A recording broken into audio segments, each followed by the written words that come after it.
सदगुरु कबीर साहब ने कहा है, कबीर यह जग निर्धना, धनवंता नहीं कोई। धनवंता सोई जानिए, जाके राम नाम धन हो। सदगुरु कबीर देव कहते हैं, हर आदमी को धन की प्यास है, धन की आवश्यकता है, धन की जरूरत है। लेकिन धन क्या है? धन किसे कहते हैं? क्या केवल जमीन धन है? क्या नोट का बंडल धन है? क्या सोना चांदी धन है? क्या वाहन धन है? क्या बढ़िया सुंदर मकान धन है? ये सारे धन हैं। इन वस्तुओं का अवमूल्यन नहीं हो सकता है। लेकिन मैं अपने विचार से धन का वर्गीकरण किया तो मेरी नजर में 5 प्रमुख धन आए। आप लोग भी याद कर लें। धनी होना बहुत प्रसन्नता की बात है और हर आदमी के पास में पर्याप्त धन होना चाहिए। लेकिन धन कितने तरह के होते हैं, इस पर कभी विचार हम लोगों ने किया? मेरी नजर में, मेरे विचार में 5 तरह के धन होते हैं। सबसे पहला धन का नाम है जीवन धन। ये जीवन, पांचों का नाम बता दूं और थोड़ी थोड़ी मैं चर्चा पांचों पर कर दूं और अपनी बात को विराम दूंगा।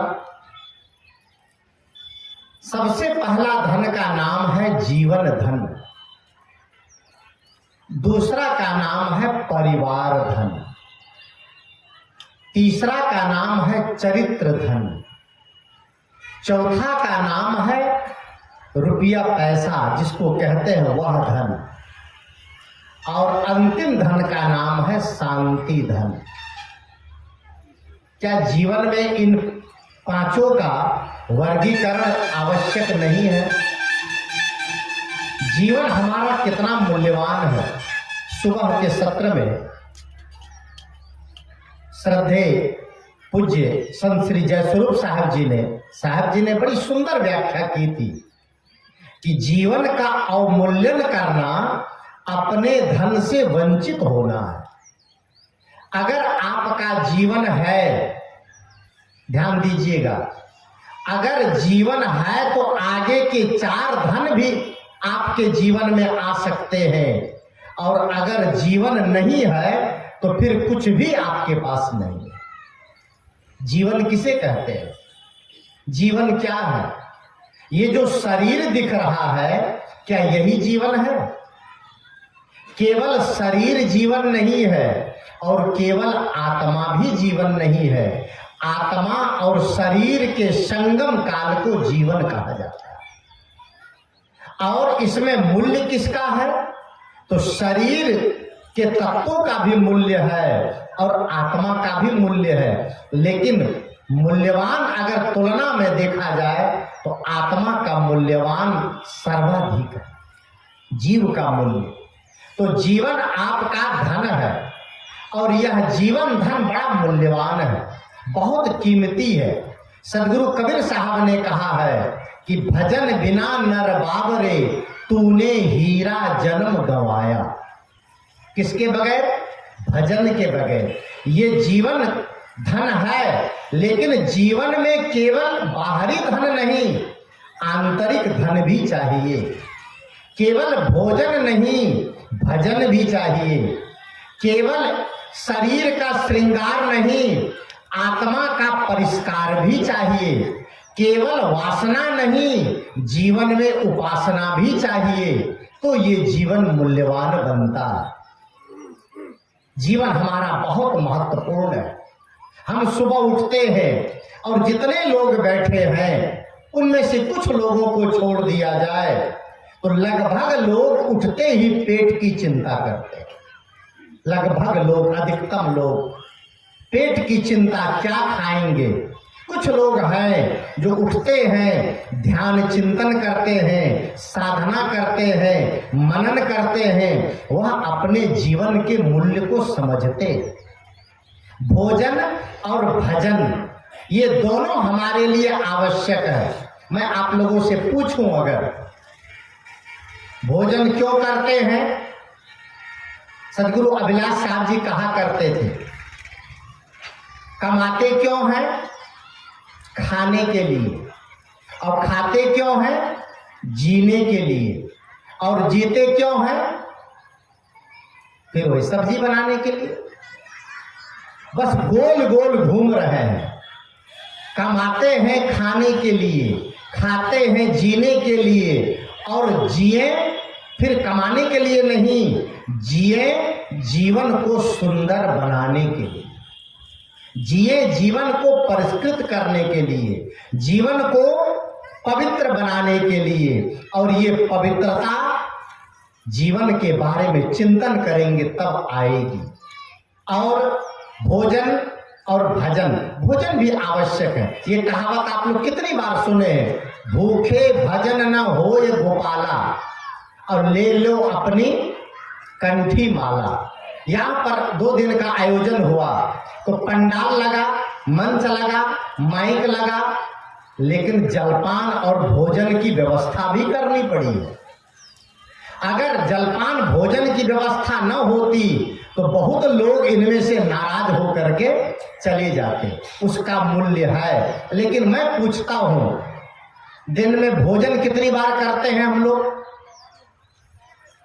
सुबह से लेके शाम तक भोजन कितनी बार? बोल दीजिए जरा, किसी के मुंह में आवाज हो तो। 3 बार। भजन कितनी बार होता है? ये हमारे जीवन की कितनी नाइंसाफी है। ये जीवन केवल भोजन के लिए नहीं मिला है। सदगुरु कबीर साहब का एक भजन मैं कभी कभी गाता हूं, ये चुनरी है अनमोल, दिन दिन भजन करो। एक जगह मैं भजन गा रहा था, मैंने कहा सब लोग मिलके गाइए मेरे साथ। सब गाने लग गए ताली बजा के, और भजन बड़ा प्यारा सब गा रहे थे। एक युवक बैठा था, युवक मैं देखा वो कुछ और गुनगुना रहा है। मैंने कहा बाबू आप क्या गा रहे हो? कहा बाबा आप अपना काम कीजिए, हम अपना काम कर रहे हैं। मैंने कहा मैं भजन गाने के लिए बोला हूँ, मैं गा रहा हूँ ये चुनरी है अनमोल, दिन दिन भजन करो। लड़का कहता है, युवक कहता है, बाबा मैं गा रहा हूँ ये चुनरी है अनमोल, दिन दिन भोजन करो। बढ़िया बढ़िया भोजन करें, क्योंकि ये जवानी फिर से मिलने वाली नहीं है। भोजन आप करें वो आपकी मजबूरी है, लेकिन भजन आपके लिए जरूरी है। और भोजन और भजन का सामंजस्य, अब भोजन पर तो बात नहीं कहूंगा, लेकिन मैं इतना जरूर कहूंगा कि भोजन भी आप करें तो ये मानक तय करें कि भोजन कैसा होना चाहिए, भोजन कैसे करना चाहिए, भोजन क्या करना चाहिए, भोजन कब करना चाहिए, और भोजन कितना करना चाहिए।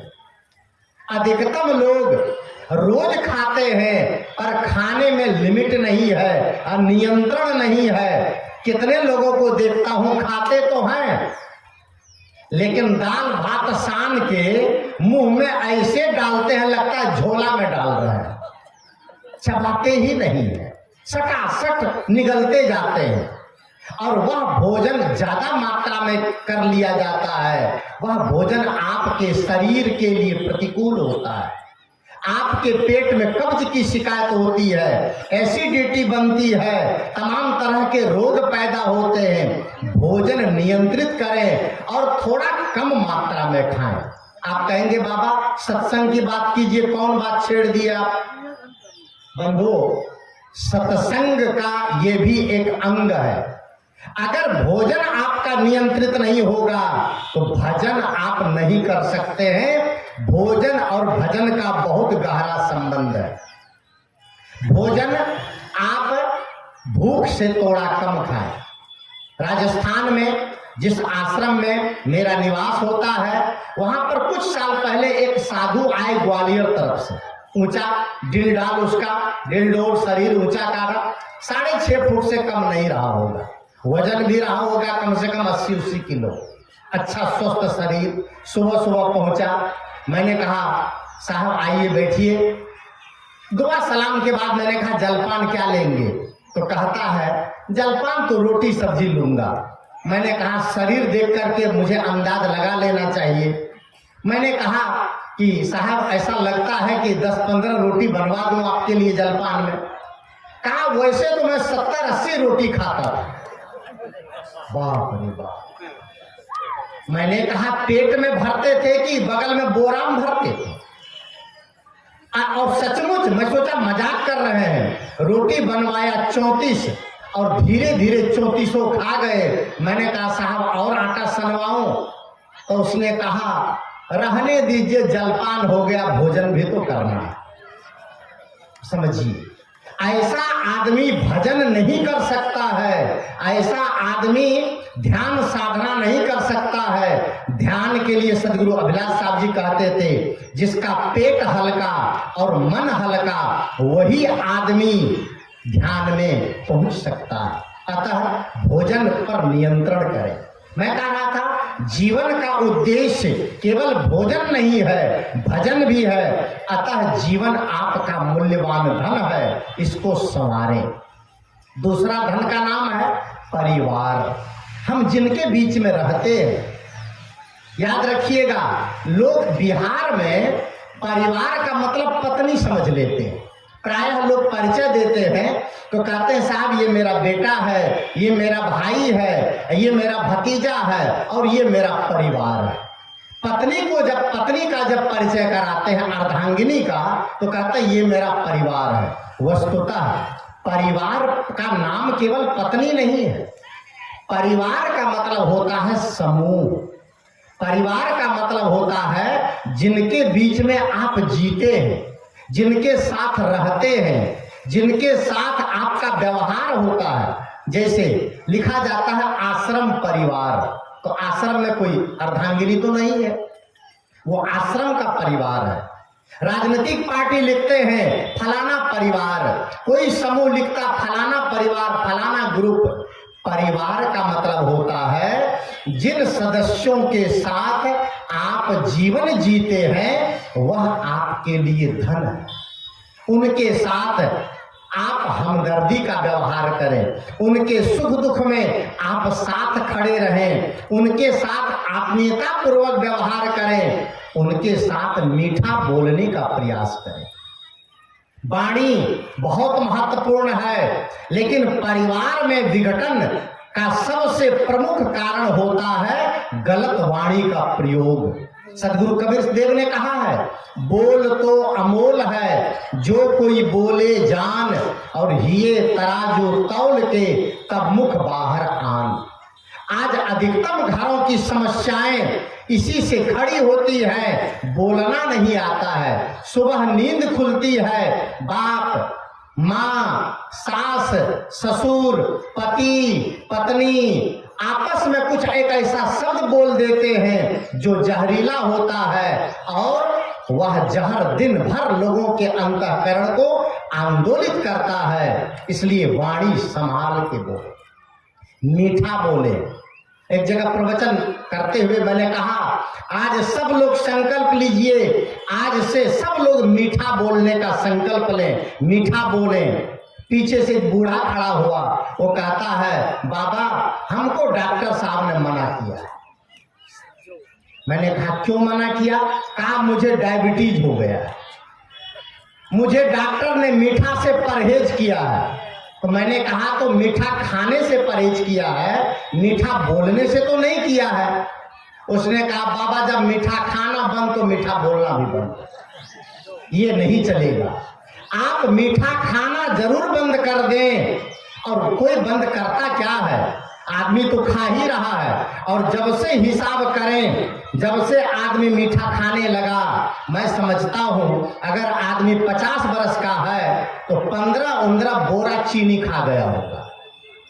इतना चीनी खा गया, इतना मीठा खा गया, लेकिन फिर भी मीठा बोलना नहीं आया। हमसे अच्छा तो वो पक्षी है जिसको तोता और सुग्गा कहते हैं, वो बेचारी मिर्ची वो पक्षी मिर्ची खाता है, तोता लाल मिर्ची खाता है। मिर्ची का स्वाद कैसा है? तीखा। और बोलता कैसा बढ़िया है, राम राम। राजस्थानी में एक भजन गाते हैं, बोल सुवा राम राम थारो काई होई रे। उसमें भजन है, राजस्थानी भजन है, बोल सुवा राम राम थारो काई होई रे। अर्थात आप मीठा मीठा बोले, इस शरीर का कुछ और होने वाला नहीं है। बंधुओं, ये परिवार आपका धन है, और दूसरे नंबर का धन का नाम है परिवार। आप परिवार के साथ मधुरतम व्यवहार करें। तीसरा धन है चरित्र। चरित्र का मतलब, चरित्र का अर्थ केवल किसी इंद्रिय विशेष की व्याख्या नहीं है, या किस परहेज नहीं है।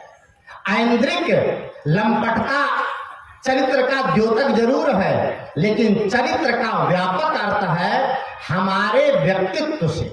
हमारा पूरा व्यक्तित्व कैसा है, हमारा बोलना, हमारा खाना, हमारा उठना बैठना, कपड़े पहनना, व्यवहार करना, लेना देना, ये सब चरित्र के अंग है।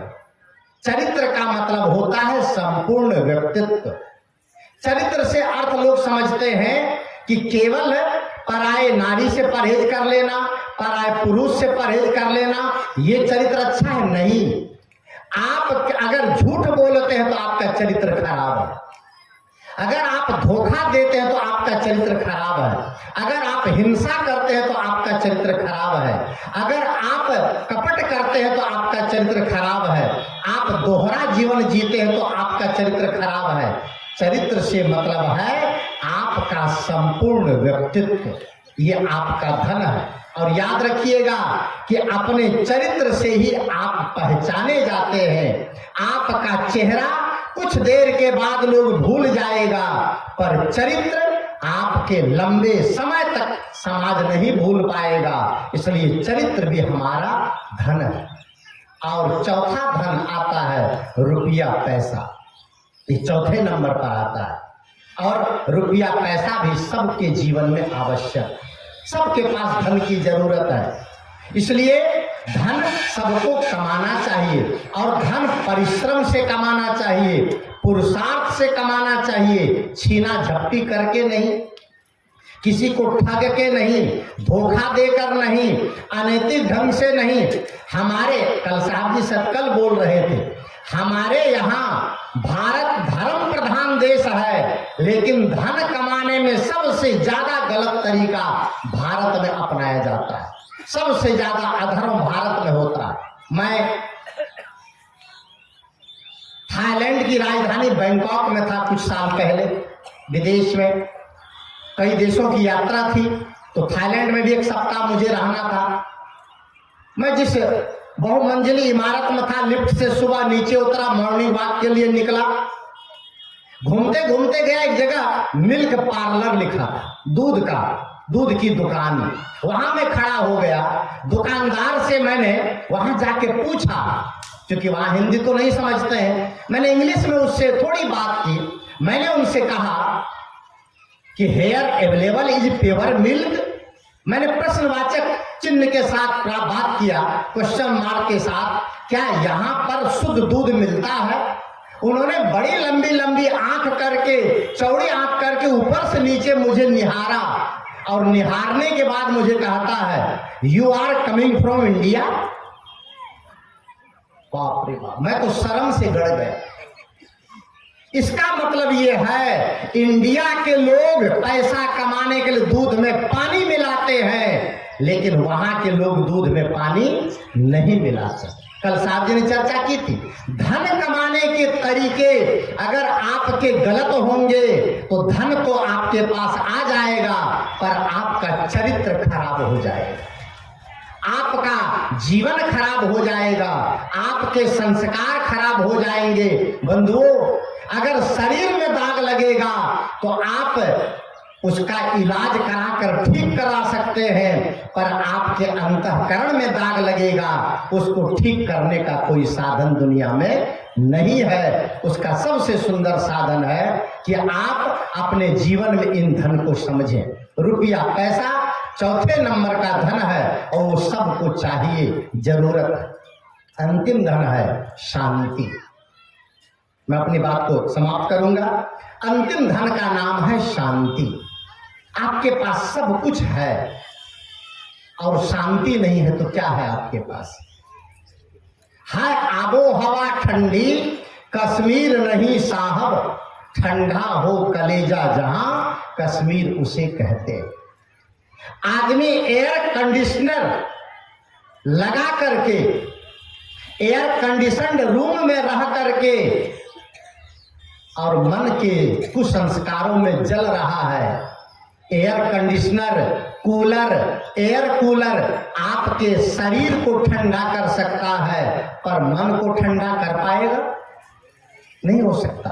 आपके अंदर की जलन कैसे मिटेगी? फिल्म का एक गजल शायद है ये, मैं तो बहुत पहले सुना था। सीने में जलन, आंखों में तूफान सा क्यों है, इस शहर में हर शख्स परेशान सा क्यों है?